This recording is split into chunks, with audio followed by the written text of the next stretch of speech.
and said, we're not wearing a respirator, we're looking for our friends. Trained firefighters in New York? Are you serious? I wanted to just slap him in the face. But I was good.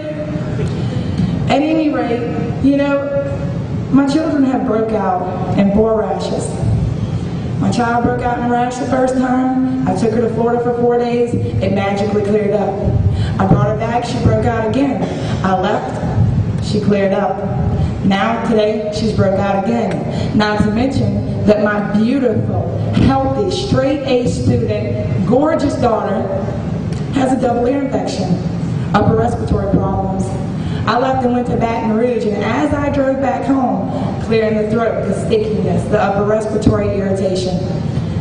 You know, the bottom line here is, this morning I contacted Miss Marla Cooper, who is District 9 Councilwoman for Plaquemines Parish.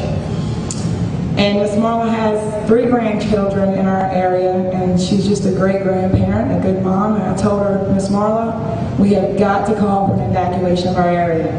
We cannot allow our citizens to sit like we're out in the middle of it. This stuff's on all 3 sides of my home. I walk outside and there's a haze. They're called bad air days. Folks, stay inside, put your air conditioner on recirculation. Everything's just fine. Well, why do we need to lock ourselves up in our house? You really think that's going to cut it? Do you really think that's going to make the situation better? No, it's not. Where do you think the air comes from that's in the house? Outside the house. These people, they never cease to amaze me. The lack of humanity here. I know that my parish only makes up 2% of Louisiana's population, but does that make my people expendable? This is unacceptable. They are slowly poisoning every person that I've ever been close to in my entire life, and I'm standing here saying no more. Now, if I ruffle some feathers and make some people mad, so be it. I don't care. My people are more important to me than their bottom line.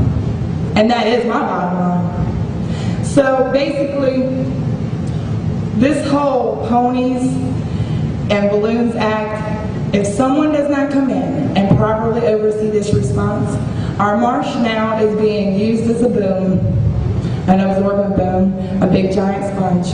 It's on both sides of us. It will fill up. It is filling up constantly. We have heavy, heavy crude penetrating our marsh all over the place right now as we speak. They deploy and then they pull them back in when a politician comes in. This is not acceptable. They're not cleaning it up. They're covering it up. We're barely into this. This could go on for years and years, and they're already cutting costs, cutting corners, and taking shortcuts is why we're all sitting in this room today. Enough is enough. Now, as far as EPA, OSHA, NOAA, BP, and the federal government, that every one of us is in collaboration with each other. That comes from someone at the top of NOAA. That's the kind of people I've been talking to. That came from someone at the top of NOAA. But they're all in collaboration with BP. Are you serious? Who do these people work for? I thought these were our agencies to protect our better interests, our world, our earth, our lives. And what is going on here? Are we that dependent upon these banks to just roll over and let them poison our world and our people in it? This is unacceptable. A week after this started, they want to say nothing's going on, nothing's dying. A week after this started, I traveled 70 miles east of the original site. There was these shells floating all over the top of the water, hundreds of thousands of them. They were empty because they were dead. I've never seen a shell float in my life. Dead, a week after. 4 weeks ago, when the oil was trajected to hit the west side of our peninsula, I was so mad after I went down to Pasalucha and seen what wasn't being done there that I got in my boat, my time, and I took a trip. I also had Fox National News on my boat. I traveled from Red Pass 10 miles to 4 Bayous, about 10 miles the east side of Grand Island. Now the oil was projected to hit that side of the peninsula that day.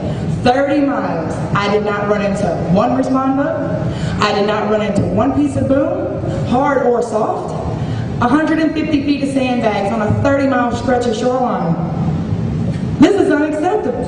So I decided on the way back go out from the coast a little bit and see what's going on. I ran into oil 3/4 of a mile off our coast. Not sheen, crude. As I'm traveling along back towards Red Pass, I look over the Gulf and I notice that there's big swarms of birds. That's not unusual. I figured they was diving on bait, but why are they diving into the oil sheen? Of course, birds don't know any better.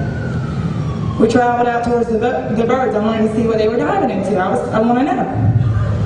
As we get out to the birds, I don't know if you've been on the water much or if you've seen a big school of fish. They have like a boil in the water. It looks like a pot boiling. The fish boil the water if it moves. As we drift into it, it's big bull reds with their mouths open on top of the water, laying sideways, swimming upside down in a circle. Again, hundreds of thousands of them, school after school after school. They were dying. They were so disoriented that they were running into the side of my boat.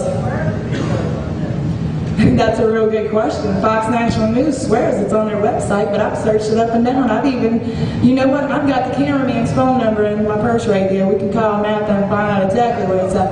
I've called them and asked them for it over and over again, and they won't give it to me.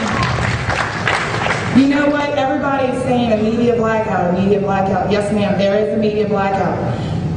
Sydney, Australia, 60 Minutes came over and they did a real nice piece. I watched it on their website. The transcript is still there. 24 hours after the video hit the website, it disappeared. You know, as far as the fishermen can catch shrimp elsewhere comment, I want to make something real clear. We have been